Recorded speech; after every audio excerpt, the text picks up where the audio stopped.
అత్త మామ తమ కూతుళ్లను ఎంతగా ప్రేమిస్తుంటారో మన ఇంటికి వచ్చిన కోడళ్ళను కూడా అదే విధంగా అంతే ప్రేమగా చూస్తే కనుక కోడలు కూడా తన తల్లిదండ్రులను ప్రేమ మర్చిపోయి అత్త మామ ప్రేమ తల్లిదండ్రులాగానే ఉంటుందని చాలా హ్యాపీగా ఫీల్ అవుతుంది. అత్త మామల మధ్య కూడా ఎలాంటి మనస్పర్ధలు కూడా రావు. మా మామ మా అత్తమ్మ వాళ్ళ కూతురుతో పాటు కూడా ప్రేమిస్తున్నారు కదా అనే చాలా మంచిగా చూసుకుంటుంది. ఆడపడుచులనైనా కానివ్వండి, లేదా వాళ్ళ అత్త మామలు ఫ్యామిలీ వాళ్ళందరినీ కూడా చాలా బాగా చూసుకుంటుందండి. ప్రతి ఒక్కరూ ఇలానే చేయండి. ఇలా ప్రేమగా చూసుకునే వాళ్ళు కూడా చాలామంది ఉండరండి, కొంతమంది మాత్రమే ఉంటారు.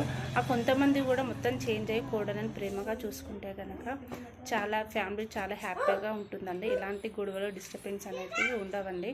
కోడళ్ళు కూడా చాలా ప్రేమగా ఉంటారండి. Okay bye. నేను చెప్పింది అయితే నిజంగా సబ్స్క్రైబ్ చేయండి. Okay bye friends.